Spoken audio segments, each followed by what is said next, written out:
Kalau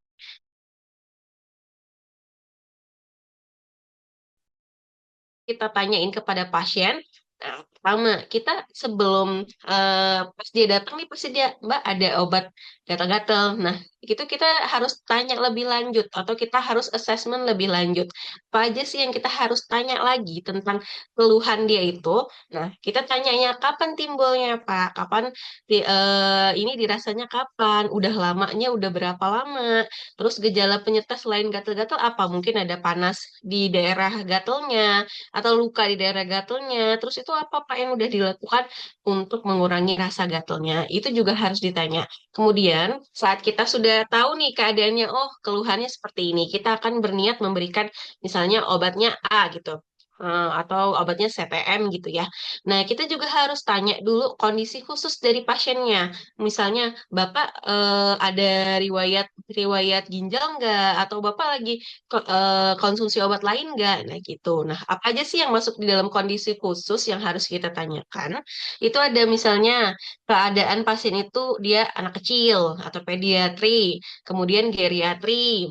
Kalau pasien ibu-ibu nih kita harus tanya dulu lagi hamil atau tidak karena beberapa obat bebas terbatas itu juga adalah obat mengandung obat yang dikontraindikasikan sama ibu hamil. Nah, kemudian kita juga tanya, ada riwayat penyakit apa? Siapa tahu dia ada gangguan fungsi hati atau ginjal dan sedang minum obat apa itu juga ditanya ya. Gitu. Nah, kemudian yang ketiga kita juga harus assessment pasien itu adalah ada alergi obat nggak? Itu adalah hal yang paling penting. Takutnya saat kita memberikan obat, ternyata obat itu pasiennya alergi. Nah, gitu. Itu adalah hal-hal yang perlu ditanyakan ke pasien. Nanti kalau misalnya ada soal biasanya pas itu di tahun 2021 sama P3K itu ditanyain apa apa yang harus ditanyakan ke pasien seperti itu. Itu contoh soalnya. Nah, ini prosedur swamedikasi. Pertama tadi kita harus assessment pasien ya. Kita harus tanya keadaan pasien itu seperti apa. Kemudian setelah kita dapat conclusion nih, kayaknya kita dapat kesimpulan nih, oh pasien ini sepertinya sakit ini dan kita mau kasih obat ini misalnya gitu ya. Kita akan memberikan rekomendasi. Nah, saat pemberian rekomendasi kita harus juga harus memilih obat itu yang dia itu rasional, kemudian eh, dia itu masuk akal dari hal ekonominya, kemudian golongannya itu golongan bebas, obat bebas terbatas atau OA atau obat tradisional. Begitu ya. Jadi kita tidak boleh memberikan obat keras saat kita melakukan swamedikasi. Nah, setelah obatnya kita berikan nih, sudah kita pilih nih, kita akan memberikan informasi obat kepada pasiennya. Nah, ini dari PMK nomor 919 tahun 93 itu dijelaskan tentang kriteria obat yang dapat diserahkan tanpa resep. Menurut PMK itu apa kriterianya apa aja sih? Nah, pertama ya tadi ya kita udah melakukan assessment, obat tidak dikontraindikasikan dengan keadaan pasien. Kemudian obat dia itu tidak memberikan resiko yang buruk kepada pasien. Terus itu penggunaannya juga mudah, tidak perlu bantuan dari nakes atau menggunakan alat khusus. Kemudian penggunaannya untuk penyakit yang prevalensinya tinggi di Indonesia dan rasio khasiat keamanan dapat dipertanggungjawabkan untuk pengobatan sendiri. Jadi dia aman untuk kita gunakan sendiri. Itu kriteria obat yang dapat diberikan tanpa resep menurut PMK nomor 919 tahun 93. Kemudian, ini tadi jenis obatnya. Nah, apa sih setelah kita memberikan obat, informasi apa sih yang harus kita berikan kepada pasien? Nah, kita harus memberikan informasi itu adalah pertama nama obatnya, kemudian khasiat obatnya ditujukan untuk apa? Nah, dikontraindikasikan untuk apa? Nah, kenapa harus kita berikan beritahu kontraindikasinya supaya nanti misalnya nih dia ada apa orang orang lain nanya obat terus dia memberikan rekomen. Nah, dia tahu ini nih obatnya tidak boleh untuk digunakan untuk pasien dengan kondisi seperti apa. Nah, kemudian efek sampingnya kita juga harus menjelaskan tentang efek samping dari obatnya dan cara mengatasinya. Jadi misalnya nih, kalau misalnya kita melakukan sebuah medikasi yang kita kasih obatnya CTM. Nah, itu kita kan ada efek samping untuk mengantuk ya. Nah, itu kita harus kasih tahu pasiennya ini ada efek sampingnya mengantuk. Tanya dulu sama pasiennya, dia kerjanya kapan? Kalau misalnya lagi kerja, nggak usah diminum karena dapat mengganggu ini konsentrasi seperti itu. Nah, kita kasih tahu jalan keluar dari efek samping yang mungkin terjadi. Nah, kemudian kita kasih tahu juga cara pemakaiannya, dosisnya, waktu pemakaiannya, pagi, siang, malam. Terus hal yang diperhatikan sewaktu minum obat. Mungkin obatnya tidak bisa sekalian mungkin obatnya harus diminumnya sebelum makan seperti itu. Nah, habis itu hal yang harus dilakukan jika lupa memakai obat, kemudian cara penyimpanan obatnya supaya dijauhkan dari anak-anak, supaya nggak dikira permen buat anak-anak, itu juga kita harus memberi penjelasan kepada pasien. Kemudian cara memperlakukan obat sisa dan cara membedakan obat rusak dan baik gitu. Kita juga harus memberi ketahukan sama pasien tentang tanggal keluar kadaluarsa obat dan untuk apa tanggal kadaluarsa itu. Gitu ya, itu tentang swamedikasi. Nah, menurut Doman Penggunaan Obat Bebas Terbatas tahun 2007 itu ada beberapa apa ya keadaan-keadaan atau penyakit yang bisa kita lakukan swamedikasi. Memang udah lama sih ya teman-teman dan itu penyakitnya juga yang standar-standar aja karena memang kalau swamedikasi adalah obat yang yaitu penyakit yang dia nggak terlalu parah begitu. Nah, kalau batuk itu ada dua, batuk berdahak sama batuk kering. Kalau batuk berdahak, pilihannya Griselir, Guaiacolat, atau Guaifenesin. Terus itu Bromhexin. Kalau GG ini hijau ya, bebas. Bromhexin itu bebas terbatas, OBH hijau, dan N-asetilsistein bebas terbatas. Nah, di sini kalau kenapa nggak ada Ambroxol? Coba ada yang tahu kenapa nggak jadi pilihan Ambroxolnya? Iya, karena dia masuk golongan obat keras. Padahal itu kayaknya obatnya obat yang biasa kita minum aja ya gitu, obat obat biasa aja. Nah, tapi dia karena dia golongannya keras kita tidak boleh memberikan gitu. Jadi kalau kita di di kebet yang betulnya juga di apotek, kalau misalnya kita mau medikasi ya nggak bisa kasih Ambroxol gitu. Nah, ini golongannya apa nih? Ini kalau GG sama gue Venesian itu golongannya eh ekspektoran ya, pengencer darah, pengencer dahak. Kemudian Bromhexin, dia itu pengencer juga. OBH ini nggak masuk ini sih sebenarnya nggak masuk golongan, cuman dia obat batuk hitam gitu, pelega ya intinya. Kalau N-asilsistein dia mukolitik. Jadi untuk misalnya kalau ada pasien batuk berdahak kita mau kasih mukolitik, kasihnya N-asilsistein. Oke. Kemudian kalau batuk kering nih, kalau batuk kering apa yang kita kasih? Ada dextromethorphan. Ya, kalau sekarang kan dextromethorphan nggak ada yang tunggal ya, teman-teman. Jadi kita milih yang ada yang logonya dotnya biru deh gitu. Yang isinya ada dextromethorphan-nya. Kemudian ada diphenhydramine, cetirizine, dan loratadine. Jadi batuk kering ini juga diidentikan dengan batuk alergi. Makanya ada anti alergi dimasukkan untuk penggunaan batuk kering. Nah, kalau misalnya apa namanya kita melakukan swamedikasi untuk penyakit batuk, kita harus minta saran dokter. Kita nggak bisa ngasih untuk pasien dengan ibu hamil dan di bawah 2 tahun. Itu harus ada saran dari dokter. Gitu ya. Kemudian flu. Nah, flu nih. Kalau flu itu ada pertama anti alergi yang dikasih dan dekongestan oral. Anti alerginya ada apa? Atau apa aja? Ada CTM, diphenhydramine, cetirizine, loratadine, dan triprolidin. Ya teman-teman, triprolidin itu ada di Tremenza ya. Nah kalau sekarang Tremenza itu logonya dot apa sih? Tremenza, itu T ya. OT obat keras sih masih ya, tapi triprolin itu masuk masuk ini ya obat apa sih namanya? Obat OA kalau nggak salah. Bukan OA dia obat bebas terbatas. gitu. Nah, kemudian ada oksimetazolin tetes hidung, ya. Ini tidak boleh lebih dari 7 hari penggunaannya.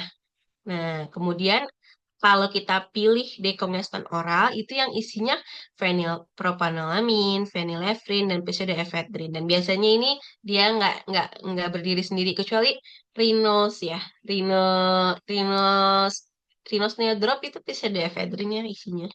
Nah, ini apa yang harus kita hati-hatikan untuk pasien diabetes karena dapat meningkatkan gula darah nih dekongestan oralnya ya. Dan penderita tiroid, hipertensi dapat meningkatkan tekanan darah, gangguan jantung dan pasien yang menggunakan antidepresan. Gitu. Nah, kalau misalnya flu, saat swamedikasi kita juga bisa menambahkan obat lain sesuai gejalanya. Dan jangan lupa saat kita memberikan swamedikasi untuk pasien flu, kita juga harus menjelaskan tentang efek sampingnya yang salah satunya adalah mengantuk. Begitu. Kemudian di pedoman itu menjelaskan tentang pilihan obat untuk demam nyeri, yaitu paracetamol. Kemudian ada mah, kalau mah antasidadon, kalau cacingan pirantel pamuap, apa sih ininya Combatrin ya. Nah, kemudian kalau diare oralit sama kaulinpektin, kades kurapanu itu clotrimazole 1%. Nah, di sini karena di pedoman penggunaan itu nggak ada ya dibilang ranitidin bisa atau famotidin bisa untuk mahnya. Kenapa? Karena di OA itu mengatakan famotidin, ranitidin itu bisa diberikan tanpa resep, tapi harus karena sudah pengulangan. Jadi pasiennya sudah pernah menggunakan, baru boleh dikasih. Makanya ini pilihan-pilihannya itu mungkin pilih-pilihan untuk obat-obat yang logodotnya hijau atau biru aja. Oke, itu tentang swamedikasi ya teman-teman. Kemungkinan pertanyaannya adalah pilihan obat pertama. Kemudian jumlah jumlah yang boleh diberikan untuk OA-nya itu kita juga udah bahas ya. Kemudian efek samping dari pemberiannya. Terus kemudian apa cara pakainya itu bisa jadi pertanyaan. Nah, kemudian efek sampingnya tadi ya itu. Itu untuk swamedikasi. Lanjut ke home pharmacy care. Apa sih home pharmacy care itu? Nah, home pharmacy care ini adalah salah satu pelayanan farmasi klinis ya yang dapat kita jalankan di apotik atau di puskesmas. Sebenarnya di rumah sakit juga kalau lihat juknis rumah sakit juga ada home pharmacy care-nya. Nah, apa itu home pharmacy care? Jadi itu adalah kegiatan pendampingan pasien oleh apoteker dalam pelayanan kefarmasian di rumah dengan persetujuan pasien atau keluarganya. Jadi, home pharmacy care itu harus setuju dulu pasiennya dan keluarganya, baru kita bisa melakukan pelayanan kefarmasian. Kenapa di sini ditekankan kata-kata persetujuan? Karena eh, dulu tahun 2021 itu masuk FR nih tentang persetujuan ini. Jadi contoh soalnya tentang informed consent. Jadi home pharmacy care itu dapat dijalan kalau sudah ada apa gitu pertanyaannya kan sudah ada apa? Nah, itu jawabannya informed consent dari pasien yang sudah ditandatangani. Jadi, teman-teman harus ingat ya, home pharmacy care itu adalah pelayanan kesehatan kefarmasian yang sudah disetujui oleh pasien dan keluarganya di rumah, yang akan dilakukan di rumah. Oke. Nah, ini nanti kita jelasin tentang inform consent ya. Nah, pelayanan apa yang kita dapat berikan sebagai apoteker di pelayanan home pharmacy care? Pertama itu adalah kita bisa mengasesmen masalah pengobatan yang diderita sama pasien. Jadi kita bisa tanya-tanya, kemudian kita bisa menilai nih, oh apa ya yang pasien ini kurang kayak gitu, yang pasien ini sebenarnya misunderstand dari apa namanya dari pengobatannya begitu. Kemudian identifikasi kepatuhan dan pemahaman obat. Kita bisa juga ngelihat dia ini patuh nggak sih sama pengobatannya. Kayak gitu. Terus kita bisa juga mendampingi cara pemakaian obatnya. Kemudian kita bisa mengevaluasi penggunaan alat bantu pengobatan dan menyelesaikan masalahnya. Misalnya dia pakai alat bantunya Nebu, nebula, nebu ya, alat nebu. Nah itu kok apa sih namanya? Kita bisa tahu juga tuh gimana cara dia pakai dan kesalahannya apa sih? Mungkin ada masalah-masalah yang terjadi dengan penggunaan alat nebunya. Kita bisa bantu di mereka di sana. Kemudian kita bisa konsultasi masalah obat dan kesehatan umum. Tentunya juga kita jadi dekat ya sama pasiennya dan kemudian kita bisa mendokumentasikan catatan-catatan pengobatan dan catatan-catatan hasil masalah-masalah dari dari pasien, masalah-masalah obat-obatan dari pasien. Nah, ini masuk juga, saya juga dapat soal nih, FR 2021 tentang kriteria pasiennya. Jadi kita harus tahu ya kriteria pasiennya itu yang bisa kita home pharmacy care-kan itu apa aja. Nggak semua pasien kita bisa kita lakukan home pharmacy. Kenapa? Bisa sih kalau misalnya memang apotekernya cukup, cuman ada pasien-pasien yang harus kita pilih sehingga dia mendapat kesempatan untuk mendapatkan pelayanan home pharmacy care. Pertama, pasien menderita penyakit kronis dan memerlukan perhatian khusus tentang penggunaan obat, interaksi obat, dan efek samping. Nah, kemudian pasien dengan terapi jangka panjang, misal pasien TB, HIV, AIDS, DM, hipertensi, dan lain-lain. Kemudian nomor tiga, pasien dengan resiko adalah pasien dengan usia 65 tahun ke atas, berserta satu kriteria atau lebih regimen obat sebagai berikut.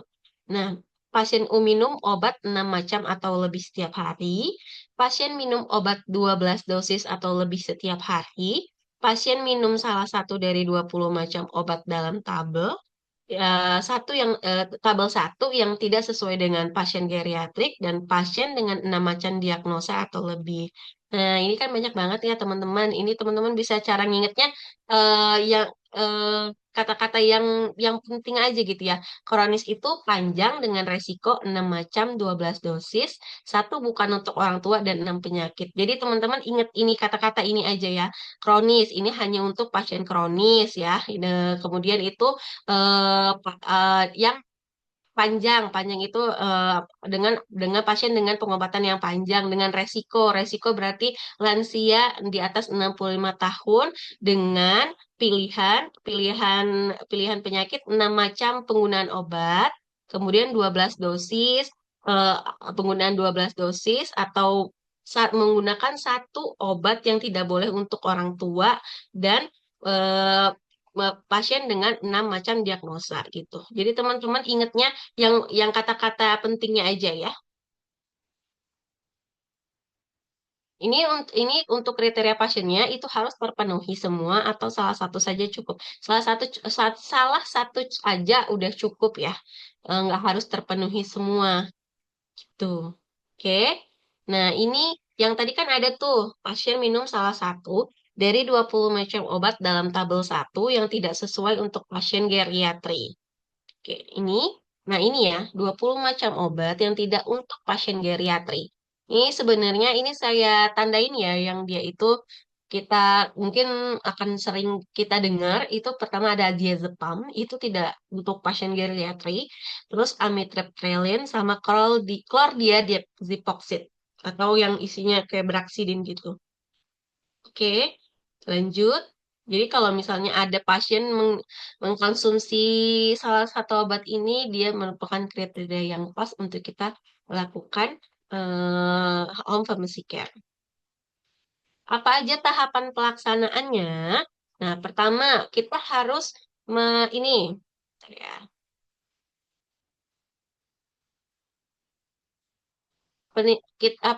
tahapan pelaksanaan dari home pharmacy care pertama adalah kita mengidentifikasi masalah farmasi yang mungkin terjadi sama pasien itu. Nah, setelah kita mengidentifikasi, kita kita menilai nih pasien ini kayaknya cocok nih untuk dilakukan home pharmacy care. Nah, kita datang ke rumahnya, kita menjelaskan permasalahan kefarmasian ke pasiennya. Nah, kita jelaskan ini loh, ibunya misalnya menggunakan obat kronis, kemudian lebih dari 6 regimen kayak itu dan lebih dari 12 dosis. Kita jelaskan seperti itu. Nah, setelah kita menjelaskan permasalahan kefarmasiannya, kita harus menawarkan terlebih dahulu bahwa dia diberikan pelayanan kefarmasian di rumah. Nah, setelah dia setuju nih untuk dilakukan pelayanan kefarmasian, nah kita menyiapkan lembar persetujuan. Nah, itu lembar persetujuan itu namanya inform consent dan di inform consent itu kita harus minta tanda tangan dari pasiennya. Nah, udah nih pasiennya udah setuju kalau untuk dilakukan home pharmacy care dengan untuk dia gitu.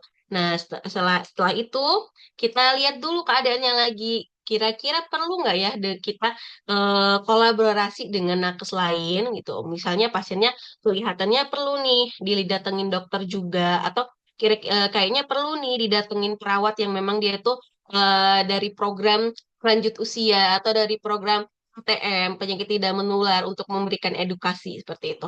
Nah, kalau misalnya kita kita mau bawa nakes lain, nanti kita sama-sama tuh menentukan tanggalnya. Atau kalau misalnya kita nggak butuh nakes lain, kita membuat rencana pelayanan di kefarmasian di rumah. Jadi setelah kita mendapatkan persetujuan, kita harus buat dulu rencana pelayanan yang akan kita lakukan gitu. Kita nggak bisa ucuk-ucuk habis itu datang aja terus kita ini apa namanya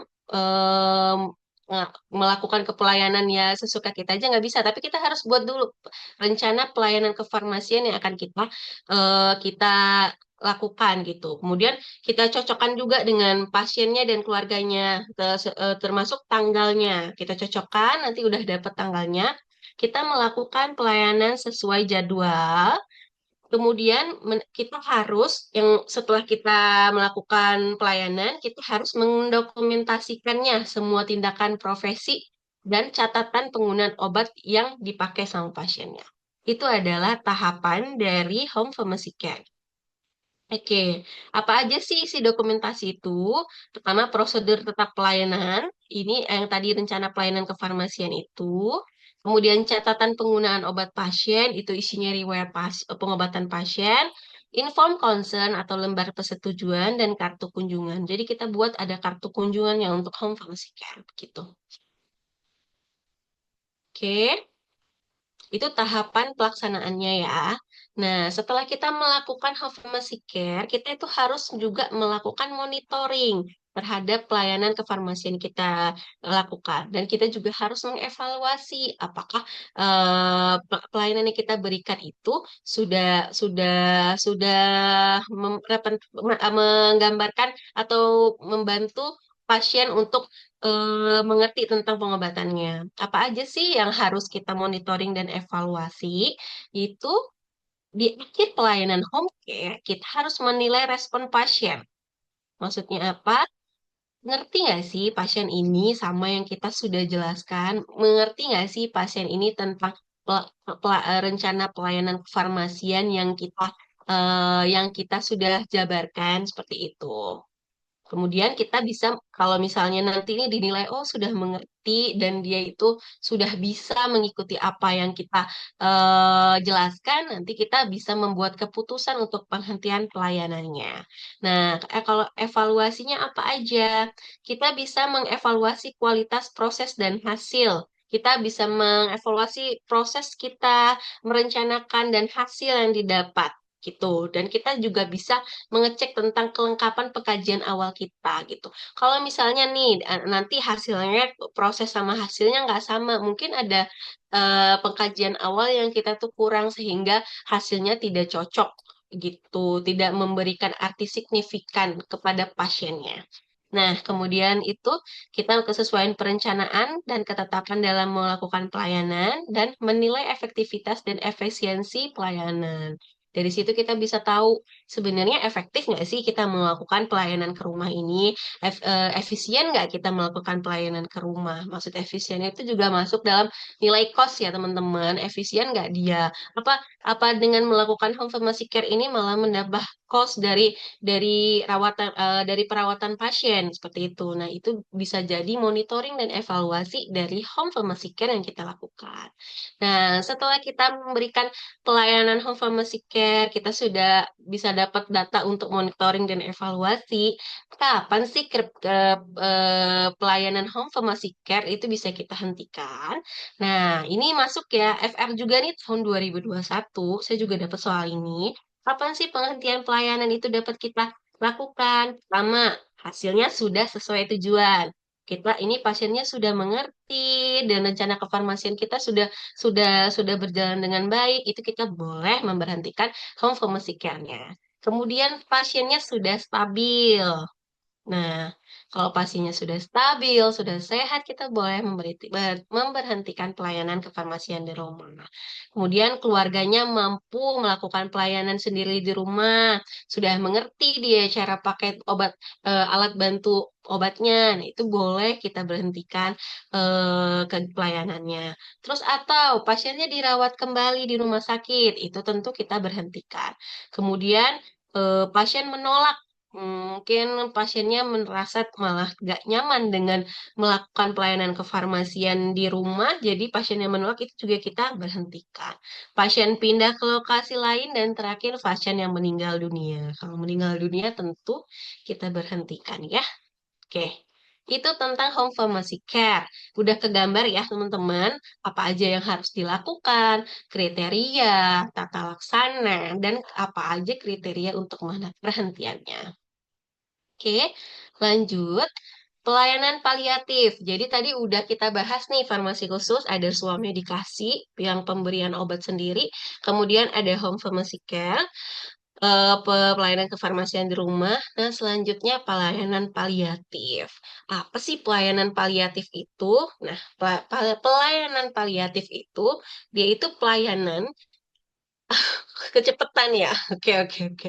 Dah, oke minum dulu ya. Coba dibaca ini. Bentar.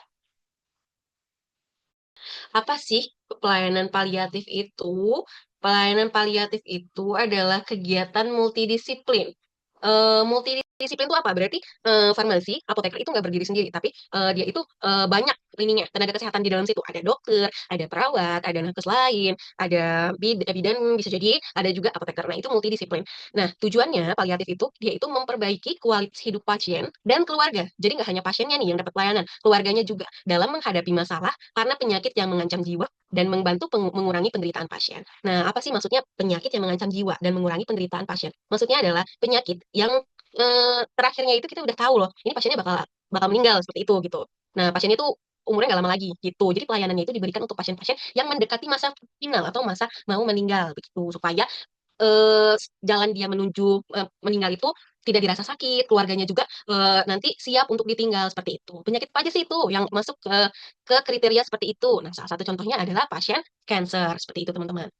Kalau pasien cancer itu kan ini ya tahu ya kita kan ininya hidupnya misalnya eh, ini apa harapan hidupnya tinggal 6 bulan lagi seperti itu. Nah, itu kan kita tidak bisa ngasih obat-obatan lain gitu kan. Ya, kita yang bisa kita lakukan adalah memberikan pelayanan paliatif itu tadi supaya dalam menjalani bulan harapan hidup itu dia senang gitu. Keluarganya juga masih senang ada sama dia. Kemudian keluarganya juga nanti sudah kita ajarkan untuk mempersiapkan diri ditinggal sama pasiennya begitu. Oke. Jadi kalau misalnya di rumah sakit tuh dia tuh kayak pasti ada bangsalnya ya atau ruangannya itu yang dia tuh khusus pasien-pasien cancer. Nah, di situ nanti perawatnya datangnya senang gitu. Kadang-kadang pagi-pagi diajak nyanyi, diajak ketawa gitu. Karena supaya pasiennya senang walaupun dia sedang menjemput fase terminalnya atau menjemput kematiannya seperti itu. Nah, kriteria pasiennya apa aja sih? Nah, ini pasien dengan mengancam jiwa atau stadium stadium lanjut terminal dengan harapan hidup terbatas. Ini kriteria pasien yang masuk paliatif ya. Pasien yang memerlukan perawatan untuk memperbaiki kualitas hidup. Terus pasien yang butuh dukungan psikologis, sosial, dan spiritual. Tuh. Nah, kemudian kegiatan pelayanannya tuh ngapain aja? Ada 6 ya pelayanan paliatif yang dilakukan farmasi aja, tapi multidisiplin. Pertama, ada tata laksana nyeri dan keluhan fisik lain, kemudian pemberian dukungan psikologis, kemudian dukungan sosial dan spiritual, perencanaan perawatan di masa datang, atau perawatan akhir kehidupan, dan dukungan dan persiapan selama duka. Yang terakhir nih, ada dukungan dan persiapan selama duka. Ini ditujukan buat siapa?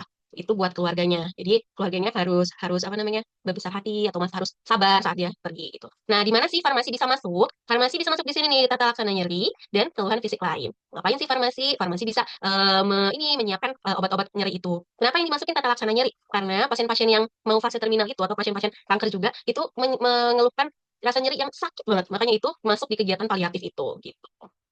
pelayanan ini cuma ya banyaknya itu pasien yang memang mau masuk fase terminal, yang fase terminal ya. Jadi pasien-pasien yang mau meninggal. Gitu teman-teman. Nanti ini ada sumbernya ya tentang pedoman penyelenggaraan pelayanan paliatif. Oke, jadi memang pasien yang mau meninggal. Tuh.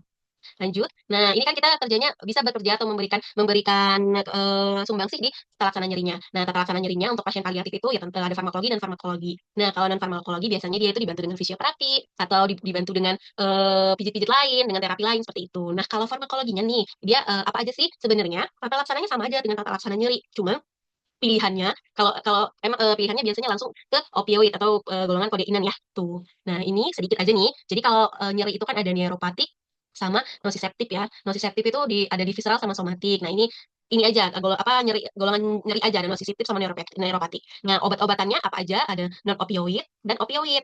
Gitu. Non opioid yang masuk non opioid apa aja? Paracetamol, NSAID. Nah kalau opioid dia itu ada kodein dan yang strong morfin ya teman-teman. Nah kemudian selain obat ini, dia itu ditambah ajuvan atau pelengkap. Nah, pelengkapnya itu apa aja? Pelengkap supaya efeknya lebih lebih kuat lagi dalam menghilangkan nyeri. Ada apa? Ada steroid, contohnya dexa, metil, prednisolon, kemudian antidepresan. Ada amitriptilin, venlafaxine, kemudian antikonvulsannya carbamazepine karena orang nyeri biasanya juga kejang gitu ya. Nah, orang nyeri juga dia akan depresi gitu dengan keadaan dia, makanya ditambah ajuvannya antidepresan dan bisfosfonat. Karena pasien dengan nyeri itu sering merasakan sakit juga di tulang-tulangnya. Makanya pakai bisfosfonat itu ajuvan. Ya, udah. Oke, nah ini kita laksananya ya teman-teman. Kalau obat-obatan nyeri itu dihafal aja nggak apa-apa karena itu obatnya sedikit teman-teman nih cuma non opioid sama opioid teman-teman ingat aja kalau non opioid berarti dia nggak ada turunan dari narkotiknya berarti ada paracetamol dan NSAID. NSAID apa aja ada ibuprofen, ketorolac, terus itu acetaminophen dan lain-lain tapi biasanya kalau yang dipakai sama pasien-pasien kanker itu kayak ketorolac seperti itu ya ibuprofen itu kan dikit sih kalau obat anti anti nyeri dan pelaksananya cuma tiga ini. Nah ini gimana nih cara bacanya ini maksudnya ini ya skala nyerinya masih satu masih masih paling rendah lah skala nyerinya. Nah, oh ya skala nyeri itu bisa dihitung ya teman-teman pakai form apa sih ada gambar-gambar mukanya itu. Nah, ini kalau dia nanti hasilnya skala nyerinya satu, itu kita pakainya non opioid plus ajuvan ya. Ya, skala nyeri itu yang 1 sampai 10 ya. Nah, ini kemudian nanti kalau dia masuk golongan kedua nih nyerinya, baru naik lagi kita bisa pakai opioid formula to moderate pain atau non opioid ditambah dengan non opioid ditambah juga sama ajuvan. Jadi bisa pakai yang opioid yang rendah. Tadi kan ada yang weak ya. Nih, weak opioid itu kodein. Nah, bisa pakai kodein ditambah non opioid misalnya ibuprofen plus ajuvan. Misalnya ininya apa sih namanya steroidnya. Tuh. Nah, nanti naik lagi skalanya, ternyata skala ininya tinggi. Kita pakai opioid for moderate, misalnya morfin tadi, tambah non opioid plus ajuvan. Sebanyak itulah anti nyeri dari pasien cancer itu ya. Iya, ya Wong Baker face yang ada wajahnya itu. Gitu. Oke, lanjut ya. Ini tata tata laksana analgetik ya, nyeri. Teman-teman yang ini diingat ya. Kapan pakai opioid, kapan opioid yang weak, kapan pakai non opioid. Dan apa itu ajuvan, apa aja yang masuk ajuvan tadi, pada dijelasin ya. Oke, lanjut. Nah, pelayanan paliatif. Nah, di pelayanan paliatif itu juga menjelaskan tentang tata laksana pada anak, teman-teman. Jadi kalau tata laksana nyeri ya, ini maksudnya tata laksana nyeri pada anak. Yang pertama yang kita lakukan pertama itu adalah terapi fisik dulu, kemudian terapi psikologis pakai kognitif behavioral terapi, kemudian baru terapi farmakologis. Biasanya terapinya itu langsung opioid untuk anak yang diberikan sesuai indikasi dan tailor made. Kemudian itu untuk anak nyeri kronis dengan lama hidup terbatas, pemberian opioid diberikan oleh nakes terlatih. Oke. Nah, sekarang itu kan kemarin kita udah bahas tentang Undang-Undang Nomor 17 Tahun 2023. Nah, di situ mengatakan upaya kesehatan itu ada promotif, preventif, rehabilitatif, kuratif, dan paliatif. Jadi, kegiatan paliatif itu sekarang nggak hanya dilakukan di rumah sakit, tapi bisa juga dilakukan di pasienkes lain, termasuk puskesmas, klinik, itu bisa melakukan pelayanan paliatif di pasienkesnya. Nah, sebenarnya sama aja teori-teorinya tadi untuk di pasienkes primer juga. Nah, kalau ini di puskesmas itu dia itu sumber dayanya ada dokter, perawat, dan kader ya. Kader yang sudah diberikan pelatihan tim paliatif tingkat dasar di layanan primer. Jadi nanti akan ada pelatihan paliatif untuk pelayanan primer. Gak hanya dokter sama perawat yang diajarin, kader juga. Kader itu siapa? Kader itu dari masyarakat dipilihnya. Jadi dia bukan nakes, bukan bukan tenaga medis, tapi dia dari masyarakat, tapi dipilih untuk menjadi panjang tangannya dari puskesmas seperti itu. Nah, kemudian pelayan paliatif di puskesmas rawat inap umumnya dilakukan 5 hari. Selanjutnya harus dirujuk ke RS. Jadi puskesmas itu ada yang rawat inap. Nah, puskesmas rawat inap dapat merawat pasien paliatif, tapi tidak boleh lebih dari 5 hari. Nah, untuk pasien paliatif itu juga kita dapat melakukan home care. Yang tadi kita sudah bahas ya, kita memberikan layanan untuk pasien tersebut. Gitu. Oke. Nah, tadi udah pelayanan paliatif, selanjutnya penyelenggaraan farmasi jarak jauh. Ya, ini tentang telemedicine, teman-teman. Telemedicine ini mulai mulai terkenal pada zaman-zamannya COVID nih. Kayak kita kan dibatasi ya, dibatasi untuk keluar. Nah, keluarlah peraturan-peraturan tentang telemedicine. Oke, peraturannya diatur di Permenkes nomor 20 tahun 2019 tentang penyelenggaraan pelayanan telemedicine. Apa sih telemedicine itu? Ya, itu adalah pelayanan kesehatan yang dilakukan jarak jauh dengan menggunakan teknologi dan informasi. Nah, apa aja yang bisa dilakukan? Kita bisa, nakes bisa mendiagnosa, dan nakes juga bisa memberikan pengobatan. Tuh. Nah, selanjutnya di nih. Nah, ini ya, ini ada telehealth itu ini aja cerita prinsipnya doang. Ini di dalam telehealth itu kalau telehealth itu kan semua tentang kesehatan. Kemudian di dalam sini nih ada telemedicine. Nah, di dalam kegiatan telemedicine itu ada telefarmasi namanya. Nah, di sinilah ini yang mau kita bahas yaitu telefarmasi. Apa aja sih jenis pelayanan telemedicine? Nah, pelayanan telemedicine ada teleradiologi. Jadi radiologinya itu bisa dilakukan dari jarak jauh dengan teknologi informasi. Kemudian teleelektrokardiografi, teleultrasonografi, dan telekonsultasi klinis. Juga pelayanan konsultasi telemedicine lain. Ya, itu ya, jenis pelayanan telemedicine. Nah, kita bahas tentang telefarmasi. Oke, telefarmasi. Ini adalah ini pelayanan kefarmasian yang menggunakan teknologi informasi atau kecanggihan informasi. Dia tuh dilakukan oleh apa dan siapa? Nah, ini telefarmasi itu apotik juga ikut di dalam situ. Dia menjalankan peredaran sediaan farmasinya. Kemudian di telefarmasi itu juga dapat melakukan farmasi klinis. Farmasi klinisnya apa? Konseling, bio online dan pemantuan terapi obat tapi online. Itu. Nah, siapa yang berjawab di pelayanan ini? Tetap apoteker. Gitu ya. Oke. Nah, kemudian apa aja yang bisa dijual di telefarmasi ini itu semua semua sediaan kecuali narkotika, psikotropika dan sediaan injeksi kecuali insulin dan implan KB. Itu nggak bisa ya. Oke. Biar kita lebih ngertinya lagi, ini PSEF nanti ya. Oke, ini dulu deh tentang ini ininya ya bagan tentang telefarmasi itu atau proses apa sih telefarmasi itu. Jadi telefarmasi itu kita itu bisa mengakses pengobatan atau kita bisa berobat dari jarak jauh tanpa ketemu sama dokternya. Nih pertama ini nih masyarakat nih sakit, kemudian kita bisa langsung memilih kita mau ke dokter mana nih atau ke rumah sakit mana nih yang dia itu membuka layanan telemedicine. Misalnya kita mau milih ke rumah sakit A, kita daftar, kita mau ketemu sama dokter ini tapi dengan menggunakan telemedicine. Oke, disetujui. Terus kita konsultasi sama dokternya, didiagnosa sama dokternya, dilihat sama dokternya dari ini aja dari jauh aja dari gawai kita atau dari handphone kita gitu. Nah, setelah itu nanti pas sudah selesai dokter akan mengeluarkan resep. Resepnya itu bisa diberikan ke pasiennya langsung atau berupa resep elektronik. Nanti resep itu akan masuk namanya ke PSEF. Jadi PSEF ini kayak suatu sistem yang dia itu penggerak atau mengumpulkan resep-resep dan dia mencarikan juga kemana sih apotik yang melayani dari resep lain ini, gitu ya teman-teman. Nah, kemudian setelah dipilih nih apotiknya, pasiennya juga berhak memilih mau nggak dia diarahkan ke apotik ini gitu. Oh mungkin kata pasiennya apotiknya jauh, jadi dia mau ganti yang lain, nah itu boleh gitu ya. Nah di telefarmasi ini juga nggak harus kita ketemu sama dokter, tapi kita juga bisa melakukan swamedikasi. Kita tanya nih sama si PSEF ini, biasanya dia memberikan layanan untuk swamedikasi begitu. Nanti kita diarahkan ke apotiknya. Contohnya ini ya teman-teman kayak Halodoc gitu tuh. Nah, itu kayak gitu ya. Itu yang namanya telefarmasi. Oke. Nah, itu tentang prosesnya ya. Oke. Nah, itu tentang PSEF ya. Nah, kita balik lagi nih ke slide sebelumnya. Jadi PSEF itu harus diatur di PMK nomor 14 tahun 2021. Apa sih kepanjangan dari PSEF? Yaitu penyelenggaraan sistem elektronik farmasi yang selanjutnya disingkat PSEF adalah badan hukum yang menyediakan, mengelola, dan mengoperasikan sistem elektronik farmasi untuk keperluan fasilitas pelayanan kefarmasian. Tadi ya, dia itu panjang tangannya dari dokter, pasien untuk ketemu apotik yang bisa memberikan pelayanan kefarmasian atau menyediakan obat-obatannya. Nah, ini juga ini FR ya 2021 tentang persyaratan pengajuan tanda daftar PSEF. Maksudnya ini pendaftaran PSEF ya. Apa aja sih yang diperlukan untuk mendaftar menjadi PSEF? Itu ada perizinan berusaha yang keluar dari Kementerian Perindustrian. Setelah punya perizinan berusaha, kita minta tanda daftar.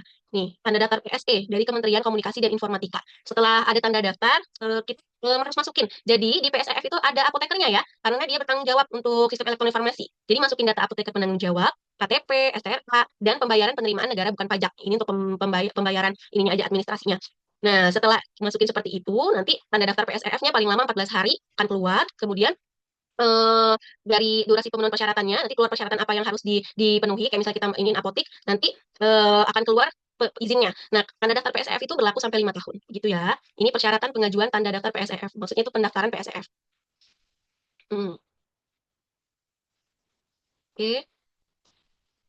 Ya benar, sekarang itu semua izin kan dari KSS ya. Tapi kalau misalnya ini perizinan berusaha itu dari Kementerian Perindustrian untuk PSEF. Teman-teman bisa buka ini di itu loh, teman-teman di apa? Di di ini apa sih namanya? pokoknya berbasis resiko gitu, bukan ininya. Tipenya Permenkesnya itu ada 1.000 halaman gitu. Jadi dimasuk di situ PSF ini dijelaskan di situ. Oke. Nah, itu standar PSF-nya PPMK nomor 14 tahun 2021. Jadi tapi ada tentang bisnis berbasis resiko itu coba teman-teman cari di Google deh, dia halamannya 1.000. Nah, itu di situ ada apotik, ada segala macam pokoknya bisnis-bisnis yang dia itu beresiko itu di situ ada ininya, peraturan-peraturannya gitu. Oke, nah ini kalau perpanjangan seluruh dokumen sama aja. Kalau maksudnya perpanjangan ini apa aja sih yang dipakai untuk perpanjangan? Untuk perpanjangan dari izin PSF itu seluruh dokumen, persyaratan pengajuan baru sama, terus nama nama apotik mitra dan pelaporan terakhir dari PSF. Terus itu kalau ada perubahan, lokasi yang baru dimasukin, daftar alamat ini PSF baru, nama PSF baru atau data apoteker penanggung jawab. Jadi PSF itu ada apotekernya teman-teman sama kayak kayak apotik, tapi PSF itu bukan apotik ya, begitu. Nah, terus juga dia tenaga ahli itu siapa aja yang ada di PSF itu? Ada apoteker sama orang IT. Pak sarana prasarananya perangkat lunak, perangkat keras dan jaringan internet. Jadi dia kayak panjang tangan gitu ya teman-teman, nggak usah pusing-pusing kayak halodoc gitu deh. Dia itu kan bukan apotik ya, tapi dia panjang tangan. Abis itu dia apa ya, meneruskan ke salah satu apotik yang paling dekat sama kita gitu. Nah ini, kayak ini udah kita jelasin ya. Udah dijelasin tadi ya, PSF ini bermitra sama apotik karena dia panjang tangannya. Ada juga dia tuh harus apa sih, ke apotik yang dia itu menjual obat-obat yang memiliki izin edar. Kemudian obat yang dikecualikan tadi narkotik psikotropik, implan KB, dan sediaan dalam bentuk injeksi. Terus ada sarana IT. Kemudian di sarana IT itu harus data-datanya tersimpan dalam waktu 5 tahun. Jadi walaupun resepnya itu resep online atau resep digital itu harus dapat disimpan dalam 5 tahun. Jadi kita bisa dibuka bisa diakses walaupun dia digital begitu. Hmm. Oke, SEF sama apotik gak bisa ngerangkap SEF sendirian, apotik sendirian ya. Makanya kalau misalnya bisa harusnya ini kan barengan aja gitu sama apotik nggak bisa. Jadi kalau telefarmasi itu ada penulis resep atau terus ada konsumen, ada SEF atau sistemnya, kemudian ada apotiknya gitu teman-teman. Jadi nggak bisa satu satu satu sama-samaan gitu. SEF sama apotik sama nggak bisa. Nah, oke. Jadi kalau apa namanya telefarmasi bisa menggunakan resep dan tanpa resep, kemudian fitur verifikasi itu harus diverifikasi antara apoteker dan pasien. Jadi salah satu kerja PSF apoteker di PSF juga dia harus memverifikasi resep dan fitur komunikasi real time-nya gitu. Oke. Nah, di pelayanan telefarmasi ini juga kita sebagai apoteker bisa nih memberikan pelayanan kefarmasian seperti pelayanan informasi obat, kemudian konseling itu kita masih bisa melakukannya begitu. Jadi tidak ada halangan walaupun kita nggak ketemu sama pasiennya. Itu ya. Nah, ini kalau pengantarannya itu biasanya kita kalau sistem telefarmasi itu menggunakan jasa pengantaran. Kayak misalnya nih, kalau dok dia bisa pengantarannya Grab seperti itu atau Gojek seperti itu. Jadi ada jasa pengantarannya. Nah, kriteria jasa pengantarannya itu juga tentunya dia pasti harus bisa menjaga keamanan dari obat yang dibawa. Terus itu dia juga bisa menjaga kerahasiaan pasiennya. Misalnya, ya ada pasien nih beli beli apa ya, sesuatu yang misalnya sensitif gitu. Nah, itu dia harus menjaga kerahasiaan pasiennya. Kemudian orang yang mengantar itu juga harus mengantar obat itu dengan apa namanya kemasan yang tertutup dan tidak tembus pandang gitu. Dan dia harus mendokumentasikan proses serah terima dari dia ke pasiennya. Itu kriteria jasa pengantaran ya gitu. Nah, PSEF itu dilarang ngapain aja? Nih di sini. Nah, PSEF itu nggak boleh melakukan pemberian apa sih namanya ini menggunakan sistem elektronik farmasi berupa media sosial, daily deals dan klasifit ini ya iklan. Jadi dia tuh nggak boleh beriklan begitu atau mempromosikan. Nah kemudian tidak boleh melakukan sendiri kegiatan penjualan obat dan berlaku sebagaimana fasilitas kefarmasian. Ini jawaban dari pertanyaan tadi ya. Bisa nggak sih PSF barengan jadi apotik? Nggak bisa ya karena memang PSF dilarang untuk melakukan itu.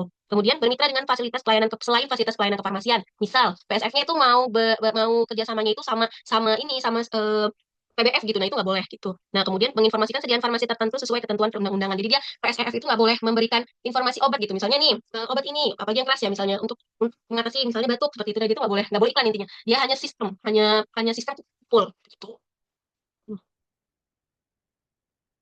Hmm. Oke.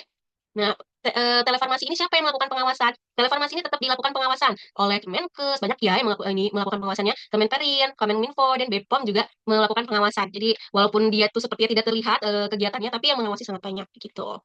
Oke. Nah, itu tadi tentang telefarmasi ya, teman-teman. Untuk malam ini memang agak banyak ya ininya, apa sih namanya? Kegiatannya karena itu memang farmasi khusus itu sebanyak itu. Oke, ini ambulatory service, mungkin teman-teman juga sering dengar. Nah, ambulatory service itu maksudnya pelayanan farmasi di rawat jalan. Sebenarnya prinsipnya sama aja, juga melakukan pelayanan kefarmasian, tapi ini dilakukan untuk pasien yang dia itu sudah pulang dari rawat inap begitu. Nah, ada yang paling penting di pelayanan farmasi rawat jalan itu adalah apotekernya itu rasionya itu satu apoteker untuk 50 pasien. Nah, jadi teman-teman kalau misalnya nanti kerja, mungkin ada yang kerja di rumah sakit, jadi satu pasien itu hanya boleh melayani 50 pasien kalau kalau menurut ininya apa sih perundang-undangannya. Tapi kalau kenyataannya mungkin ada yang lebih ya gitu. PSRF ada apakah harus ada dokternya? Jadi kita kan udah bahas ya kalau misalnya tenaga ahli yang ada di PSRF itu memang cuma apoteker dan IT, jadi nggak harus ada dokternya gitu. Karena dia bentuknya itu bentuknya cuman pengumpul dan pemanjang tangan. Dia kita tidak berinteraksi, pasien tidak berinteraksi di PSRF. Dia itu cuman panjang tangan, apa sih wadah gitu ya. Teman-teman harus harus paham itu. Makanya tadi pas ngejelasin itu langsung ke bagian prosesnya, bagian proses dari telefarmasi supaya kebayang apa itu maksudnya PSRF gitu. Karena nyawanya telefarmasi itu ada di PSRF gitu teman-teman. Jadi pertanyaan-pertanyaan soal juga bakal banyak mungkin tentang PSRF gitu. Oke, nah ini pelayanan farmasi lewat jalan ya. Rasio untuk farmasi lewat jalan itu satu apoteker untuk 50 pasien. Apa aja yang dilakukan sama juga melakukan pengelolaan obat, melakukan farmasi klinis gitu ya. Lanjut. Nah, ini pelayanan kefarmasian di daerah bencana. Teman-teman kalau misalnya teman ngerjain soal-soal FR, itu sering nggak sih ketemu soal-soal di tentang daerah kefarmasian di daerah bencana?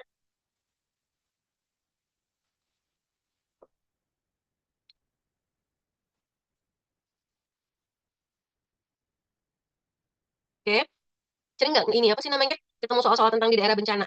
Nah, terus itu sering. Oke, ada yang pernah ketemu ya soal-soal ini. Ini soalnya lumayan sering juga yang keluar di FR di 2021. Nah, pelayanan kefarmasian di daerah bencana. Nah, maksudnya apa sih? Kita itu melakukan pelayanan kefarmasian tapi di daerah yang bencana, misalnya ada bencana banjir atau bencana kebakaran seperti itu ya. Nah, sama apa aja pekerjaannya ya merencanakan obat, mengatur sumber daya farmasi, melakukan pencatatan pelaporan dan melakukan perencanaan obat juga melakukan pelayanan obat. Itu ya sama ininya umumnya sama. Oke. Kalau kalau yang ini masih yang telefarmasi ya. Nah, kalau Halodoc itu dia itu dokternya itu bukan bekerja, bukan apa sih namanya? Kan itu ada nama PT-nya ya Halodoc itu misalnya PT apa nah PT Halodoc Halodoc itu hanya ini kan loh apa sih namanya mengumpulkan seperti itu mengumpulkan dokter mengumpulkan apotek gitu nah itu yang PSF itu teman-teman di dalam Halodoc itu ada PSF gitu gitu ya bukan bukan Halodocnya ya PSF di dalam itu tuh ada PSF gitu.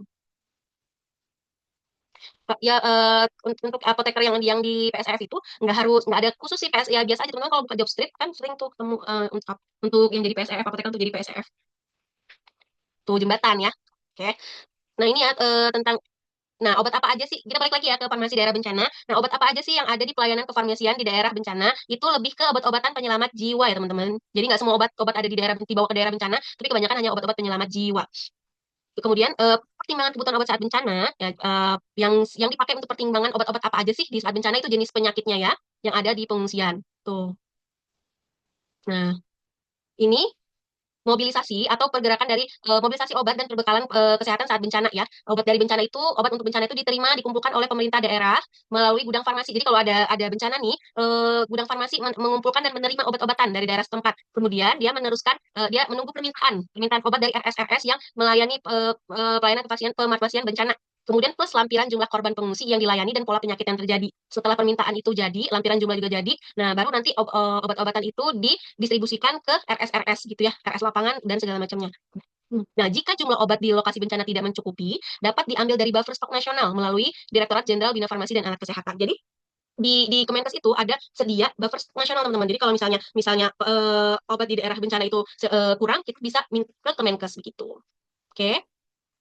Nah, ini sama penyimpanannya harus sama alfabetis, Vivo Vivo gitu. Kemudian ini harus ada kartu stok pencatatan juga, sama ya teman-teman. Terus ini alur permintaan dan pengiriman. Ini kalau misalnya terjadi bencana ya teman-teman, sama RS lapangan mengirimkan permintaan dan jumlah pasien atau jumlah korban dari bencana tersebut. Nanti permintaannya masuk ke Dinkes kabupaten kota. Nanti kalau misalnya masih ada kurang stok obatnya, Dinkes akan meneruskan ke Dinkes provinsi, Dinkes provinsi akan meneruskan ke Dinkes atau Kemenkes karena di Kemenkes punya buffer obat nasional. Nanti kalau misalnya sudah diterima, akan dikirim ke RS tempat bencana.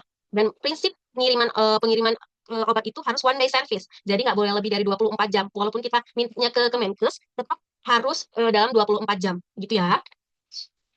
Oke. Nah, ini jadi kan kalau misalnya pelayanan kefarmasian itu dilakukan biasanya di daerah bencana itu di tenda farmasi. Ya persyaratannya seperti ini ya teman-teman bisa baca ya. Yang pastinya harus tersedia lemari khusus berkunci untuk menyimpan bahan narkotik. Kalau misalnya kita bawa obat-obatan yang mengandung narkotik dan psikotropik, itu harus tersedia lemari khusus berkunci. Begitu ya teman-teman. Oke. Nah, ini keputusan Kemenkes RI tentang pedoman manajemen sumber daya manusia pada keadaan bencana. Jadi pada keadaan bencana itu juga SDM-nya diatur teman-teman. Jadi untuk pengungsi yang dia itu di 10.000 sampai 20.000 orang, apotekernya itu adalah 2 orang. Ya. Nah, kalau pengungsinya 5.000 itu nggak butuh untuk kalau pelayanannya 8 jam itu tidak perlu apoteker. Kalau pelayanan 24 jam, asisten apoteker aja 2 orang. Jadi apoteker itu turun kalau pengungsinya 10.000 sampai 20.000. Ini juga pertanyaannya pas itu. Jumlah jumlah penduduk pengungsi ada 15.000. Berapa pasien yang dibutuhkan? Berapa Pak apoteker yang dibutuhkan? Gitu. Jawabannya 2. Itu ya teman-teman. Nah, ini obat-obatan pelayanan kesehatan dasar. Teman-teman bisa baca sendiri nanti ada antibiotik. Nah, ini yang harus disiapkan di pelayanan kefarmasian daerah bencana.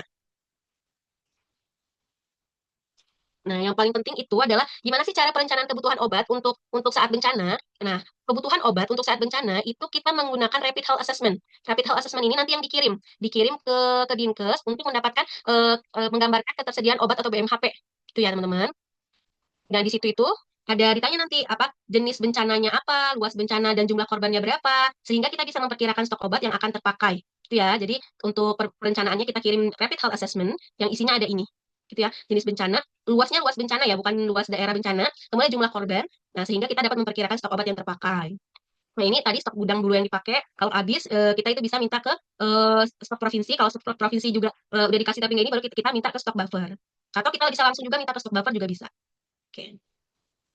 Ini ya, ini untuk pelaporannya. Sama aja sebenarnya. Nah, ini pengelolaan obat sisa bantuan bencana. Kita harus mengembalikannya lagi ke gudang farmasi. Begitu ya. Kalau dia ada yang expire, kita harus memusnahkannya. Oke. Ini jenis penyakit yang mungkin ada di daerah bencana. Ada teman-teman baca aja ya nanti ada diare, tipoid, kurang gizi. Nah, ini di sini juga ada obat-obatan yang dipilih ya, teman-teman. Tuh, nih, dermatitis, CTM, serbuk PK, salisil. Nah, ini wajib baiknya ada disediakan di ini. Surat pesanan obat bencana itu bentuknya seperti apa? Ini ya rapid health assessment tadi itu ya kita untuk meminta obatnya itu ya. Apa namanya untuk meminta obat ke Dinkes itu. Nanti kita kirim rapid health assessment itu. Tuh. Oke. Puskesmas juga bisa ya tadi puskesmas juga bisa ini apa namanya ikut dalam pelayanan kesehatan bencana. Kalau misalnya ada bencana, biasanya ya itu tadi kan udah jelasin teman-teman kalau misalnya ada bencana kan itu harus ada pelayanan kefarmasian. Biasanya ada yang sakit butuh obat. Nah, nanti butuh obat itu kita bisa melakukan permintaan atau melakukan pengadaan itu ke Dinas Kesehatan. Pertama Dinas Kesehatan Kabupaten dulu. Kemudian nanti kita kirim juga permintaan ke Dinas ke provinsi. Setelah ke Dinas provinsi, kalau misalnya masih kurang juga kita bisa ke stok pakai stok buffer dari Kemenkes. Nah, itu teman-teman. Untuk pengelolaannya itu masih biasa aja, masih sama aja. Ada pengadaan, ada perencanaan. Nah, pengadaannya juga bisa pakai perencanaannya juga atau surat pesanannya itu kita pakai rapid health assessment untuk kalau keadaan bencana. Sebenarnya itu aja kok yang beda ya teman-teman. Nah, ini jenis penyakit dan pilihan obatnya itu saya masukin ya teman-teman. Kayaknya ini ada apa namanya sumbernya tadi sumber tentang ininya. Kalau nggak ada nanti saya kasih tahu adminnya ya. Itu ada ininya ya. Ada apa sih namanya? Ini nih ada sumbernya. Tuh. Nah, kalau misalnya minta obat ke Kemenkes, nanti langsung masuk ke ini, masuknya langsung ke dinas kabupaten karena dia harus dalam 24 jam. Jadi nggak lewat panjang, itu ya. Oke, itu ini tadi tentang yang bencana ya teman-teman. Jadi kalau bencana itu sebenarnya yang beda itu adalah jalur pengadaan obatnya aja. Untuk pengelolaan segala macam itu sama kayak gitu. Oke. Nah, ini kurang ininya ya teman-teman. Jadi kan kurang apa sih namanya? Kurang judul. Jadi kan tadi farmasi khusus kita udah bahas medikasi, kemudian kita udah bahas tentang home pharmacy care, kita udah bahas paliatif. Setelah kita bahas paliatif, kita juga udah bahas telefarmasi. Kemudian kita juga terakhir tadi bahas tentang pelayanan kefarmasian di daerah bencana. Nah, sekarang kita bahas tentang kegiatan kefarmasian dalam pengelolaan obat program. Nah, ini kurang judul ya. Ini maksudnya itu pelayanan kefarmasian di program di pengelolaan program. Nah, biasanya ini di mana kita lakukan biasanya di puskesmas gitu. Nah, ini kalau di puskesmas itu program itu dibagi oleh SPM namanya, standar pelayanan minimal. Kita udah bahas juga ya kemarin sedikit-sedikit tentang standar pelayanan minimal. Ada 12 standar pelayanan minimal di puskesmas. Apa aja itu? Ada pertama pelayanan kesehatan ibu hamil, kemudian pelayanan kesehatan ibu bersalin, pelayanan kesehatan bayi baru lahir, pelayanan kesehatan balita, kemudian pelayanan kesehatan pada usia pendidikan dasar, pelayanan kesehatan pada usia produktif, pelayanan kesehatan pada usia lanjut, hipertensi, DM, gangguan jiwa berat, tuberkulosis, dan HIV. Nah, apa aja sih yang bisa kita lakukan atau yang bisa kita kelola sebagai apoteker di pengelolaan obat program? Nah, kalau ibu hamil itu yang kita bisa melakukan pengelolaan di vaksin tetanus difteri, vaksin DT. Terus ada tablet tambah darah, kemudian BMHP tes kehamilan dan pemeriksaan hemoglobin. Nah, kemudian kalau ibu bersalin, kita bisa melakukan pengelolaan untuk obat emergensi bidang KIK seperti MgSO4, kemudian metil ergometrin, itu kan harus kita kelola penyimpanannya seperti itu. Kemudian kalau untuk bayi baru lahir, apa yang bisa kita lakukan dalam pengelolaannya? Kita bisa menyimpan vitamin K1 injeksi, terus itu kita kita bisa menyimpan vaksin HBO dan salep mata, tetes mata. Nah, kemudian kalau balita, kita bisa pengelolaan vitamin A merah, biru, dan vaksin dasar seperti HB0, BCG, polio, IPV, DPT HIB, dan MR. Nah, kalau pelayanan kesehatan pada usia pendidikan dasar, ini kita nggak ada ya kegiatan kita untuk mengelola apapun di sini karena kegiatannya itu screening kesehatan untuk anak-anak usia sekolah. Jadi semuanya tidak ada pemberian obat di situ. Kalau usia produktif apa? Kita imunisasi catin itu tetanus tadi ya dan pemberian tablet tambah darah. Nah, kalau usia lanjut kita bisa mengelola strip uji gula dan kolesterol dan obat-obatannya, obat-obatan penyakit kronis, hipertensi. Kita bisa melakukan pelayanan obat hipertensi dan edukasi kepatuhan. Kalau DM juga sama, strip uji, penyediaan obat, terus gangguan jiwa, tuberkulosis dan HIV itu sama aja untuk kita bisa melakukan pengelolaan obat-obat penyakit tersebut. Nah, yang beda di sini adalah eh, kalau ini kita bekerja itu untuk perencanaan obat-obat yang sudah disebutkan ini dari 12 SPM ini, kita harus melakukan perencanaan bersama dengan pengelola programnya. Kita nggak bisa melakukan permintaan sendiri atau kita merencanakan sendiri karena kita harus melihat ininya juga apa namanya sasarannya. Jadi kita nggak bisa melakukan perencanaan sendiri. Setelah kita melakukan perhitungan perencanaan untuk obat-obat yang ini, nanti kan dibawa sama PJ programnya ke Dinas Kesehatan. Nah, Dinas Kesehatan situlah nanti akan melakukan pengadaan obat-obatan yang kita sudah jelaskan ini tadi. Gitu ya, teman-teman. Oke, itu tentang SPM ya teman-teman. SPM itu berkaitan dengan obat-obatan di program, ya, program kefarmasian, lebih ke puskesmas ya teman-teman. Ya, jadi peran kita cuma ya kita pengelolaan obat dan BMHP ya. Soalnya kan semua ada PJ programnya dan itu bukan apoteker atau ada aturan kalau PJ programnya bisa diatas apa aja. Sebenarnya ya teman-teman, kalau kita itu memang terbatas di pengelolaan obatnya, tapi kan kita punya ini ya punya kewajiban untuk melaksanakan pelayanan kefarmasian. Nah, dari yang tadinya kita hanya mengelola, sebenarnya itu kita bisa juga melakukan pelayanan kefarmasian di situ begitu. Tapi memang PJ program itu biasanya bukan apoteker atau bukan asisten apoteker. Cuman ada aja kalau misalnya memang kepala puskesnya maunya, misalnya nih kayak imunisasi itu kan lebih ke logistik tuh ya, ke logistik imunisasi, logistik vaksin. Kalau dia mau jadiin farmasinya jadi PJ program ya nggak apa-apa. Nanti yang jadi juru imunisasinya baru perawat itu sebenarnya bisa-bisa aja. Cuman juknis, kalau juknis itu memang belum ada ya yang apa sih namanya menunjuk langsung apoteker yang menjadi PJ program untuk 12 SPM ini ya teman-teman. Tuh ya. Kalau yang pendidikan dasar nggak ada program vaksin anti helmintik atau cacingan. Nah, itu ada ya namanya kegiatannya pemberian obat massal. Jadi bukan bukan untuk menunjang SPM pendidikan dasar, teman-teman. Kita itu sebenarnya programnya ada banyak banget, tapi kita fokusnya ke SPM aja karena memang biasanya yang dijadikan program ini SPM, teman-teman. Jadi kalau nanti tentang POPM segala macam nanti terlalu luas. Oke. Oke, ya itu ya prinsipnya itu ya kita melakukan pengelolaan obat-obat ini dan kalau kita bisa melakukan pelayanan kefarmasian seperti memberikan informasi obat kenapa enggak gitu ya. Nah, itu tentang pengelolaan kefarmasian atau pengelolaan obat di programnya. Oke, nah yuk kita masuk soal ya teman-teman. Setelah menjelaskan panjang, kita masuk soal dulu yuk.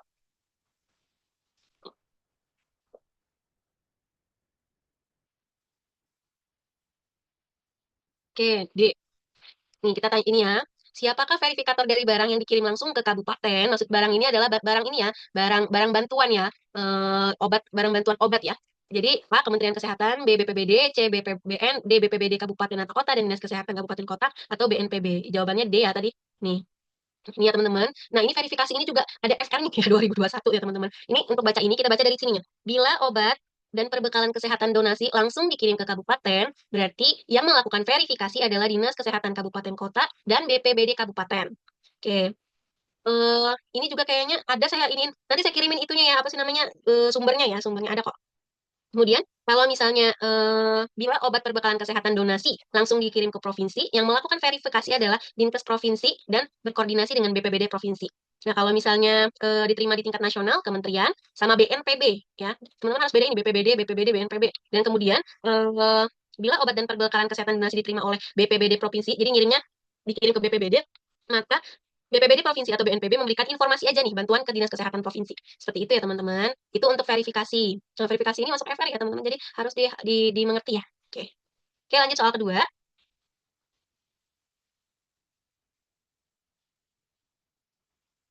Oke, faktor penentuan pengadaan obat saat bencana, kecuali tadi kita udah lihat ya, ini nih data dari Rapid Health Assessment. Nah, apa aja yang kita isi di situ?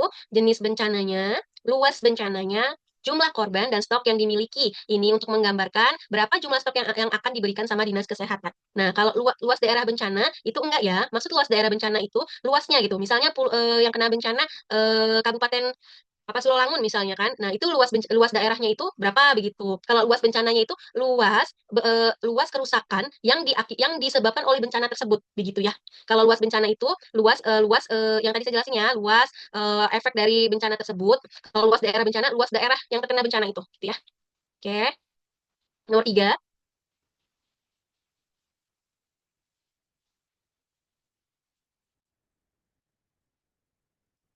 Oke, pelayanan farmasi secara elektronik telefarmasi dapat dilakukan untuk semua sediaan farmasi, Alkes dan BMHP, kecuali harus ingat ya teman-teman, yang nggak boleh tadi apa? Narkotika, psikotropika, kemudian sediaan injeksi, dan KB implan. Jadi, jawabannya adalah yang sediaan injeksi, diphenhidramin injeksi ya. Oke, nomor 4.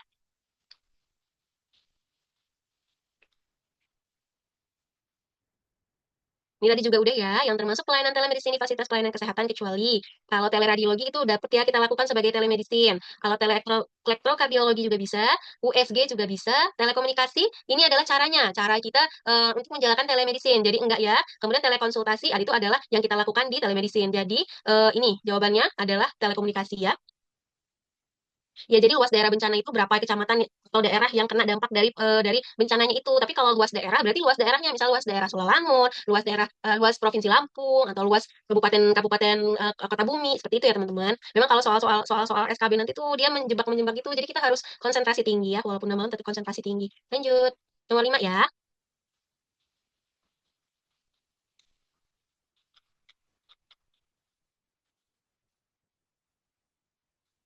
Oke.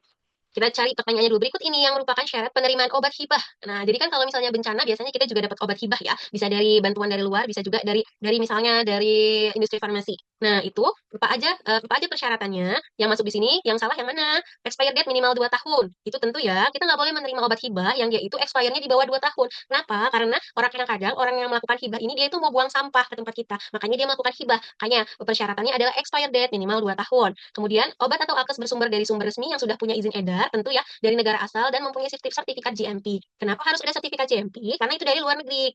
Tambahin persyaratannya adalah harus ada sertifikat good manufacturingnya. Nah, kemudian ada obat yang diterima harus sesuai dengan doen. Kalau dia nggak sesuai dengan doen, artinya obat itu nggak esensial atau obat itu jarang digunakan di Indonesia. Makanya bakal akan jadi obat-obat terbuang aja gitu dan nambahin sampah di Indonesia. Itu jadi masuk juga ya kriterianya. Kemudian kekuatan dan potensi sesuai dengan yang ada di negara donatur dan memiliki efek terapi.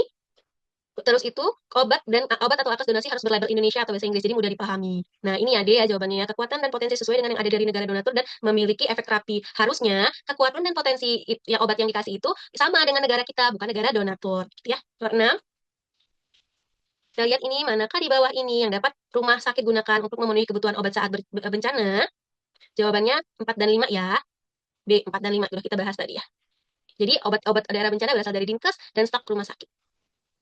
Stok yang ada itu maksudnya ya. Oke. Nomor 7.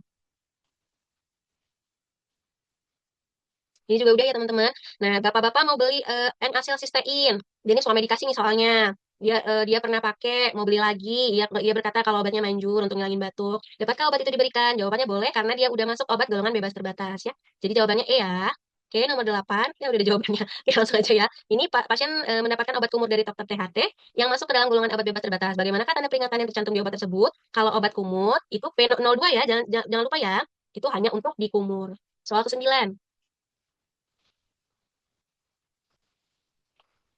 Udah lebih dari jam 9 nggak apa-apa ya teman-teman. Banyak soalnya bahasannya. Oke, kita baca dulu ya. Seorang apoteker menurut Permenkes nomor 13 tahun 2023 harus memiliki beberapa kemampuan. Salah satunya adalah kemampuan memecahkan masalah dan berkomunikasi yang efektif pada pasien. Dalam sebuah medikasi untuk menetapkan jenis obat yang dibutuhkan perlu memperhatikan kecuali kondisi tadi ya, asesmen, kondisi khusus iya, alergi iya, gejala iya, resep dokter karena dia sebuah medikasi harusnya nggak pakai resep dokter. Kemudian yang obat yang sedang diminum iya. Jadi jawabannya D. Ini soal untuk sebuah medikasi. Lanjut 10. Ini sama ya teman-teman. Pelayanan telefarmasi dapat dilakukan untuk sediaan farmasi, alat kesehatan dan BMHP kecuali KB suntik ya sama. Oke. Nomor 11. Apa jawabannya?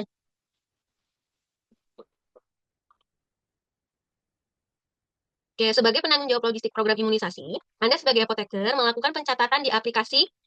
Pertama, Selena. Kalau Selena itu, ini aplikasi yang tempat kita melaporkan tentang ketersediaan obat, bukan tentang pengeluaran vaksinnya. Kemudian kalau Simona, ini tempat kita melaporkan penggunaan obat rasional. Biasanya itu penggunaan antibiotik rasional ya. Kalau Smile, ini monitoring vaksin ya, yang sudah digunakan di program imunisasi. Jadi jawabannya C ya. Kalau Emonef, itu bisa tempat kita masukin RKO. Bisa juga untuk mengecek ketersediaan obat sama kayak Selena. Kalau Sipnap itu tempat pelaporan penggunaan narkotik psikotropik. Jelas ya? Ini adalah laporan-laporan yang akan kita kerjakan kalau kita bekerja di puskesmas. Oke, kalau program HIV itu SIHA. Ya, kalau kalau program HIV dia itu pelaporannya itu pakai SIHA, penggunaan obatnya juga SIHA ya teman-teman. Itu juga salah satu pekerjaan yang akan kita lakukan di kalau memilih puskesmas ya. Apa kalau MONF tadi itu tempat kita masukin rencana kebutuhan obat tahunan dan juga untuk survei ketersediaan obat kayak Selena. Kalau TB itu namanya, aduh, apa sih TB itu ada juga teman-teman saya lupa tapi sama iya SITB kalau kalau kalau TB yang kemarin kalau TB itu SITB jadi ada SITB ada SIHA ada Selena ada Simona ada Smila ada Emonep ada Sipnap ya itu bukan bacanya bukan Smile ya teman-teman tapi bacanya Smila. Oke nomor 12 ya si Happy. C ya, ini sudah dijelasin tadi ya, dalam melakukan perencanaan obat program, apoteker puskesmas dapat dibantu oleh pemegang program. Nomor 13,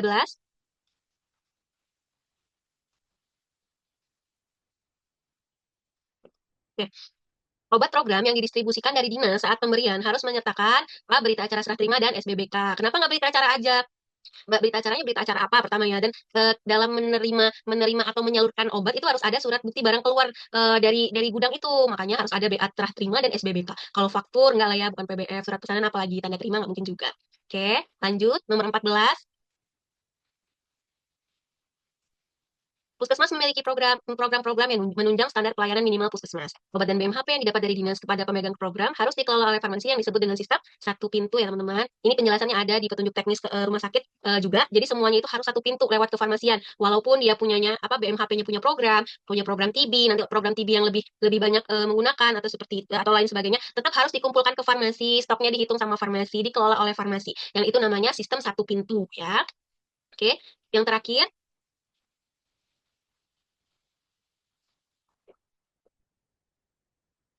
Oke, apoteker di puskesmas akan melakukan perencanaan logistik untuk program imunisasi. Di bawah ini yang masuk dalam logistik imunisasi kecuali plastik kuning ya. Nah, ini teman-teman kalau logistik tentang program imunisasi itu ada petunjuk teknisnya. Teman-teman cari aja di Google petunjuk pengelolaan vaksin di Pasienkes. Nah, itu nanti keluar tuh. Nah, di situ ada tuh bagaimana kita cara merencanakan BMHP dan vaksin untuk program imunisasi. Apa aja yang kita bisa kita rencanakan untuk program imunisasi itu ada vaksin, terus ADS. Nah, ADS-nya tuh ada ADS tuh ini ya, suntikannya ya. Suntikan apa aja sih yang dipakai di imunisasi itu? Ada suntikan 0,5 mili, 0,05 mili, kemudian 1 mili enggak, 0,5, 0,05, kemudian 5 mili itu yang digunakan. Kemudian safety box itu aja. Jadi cuman BMHP-nya ADS terus safety box gitu. Oke. Nah, itu soal terakhir untuk malam hari ini teman-teman. Gimana? Malam hari ini banyak ininya. Apa sih namanya? Materinya.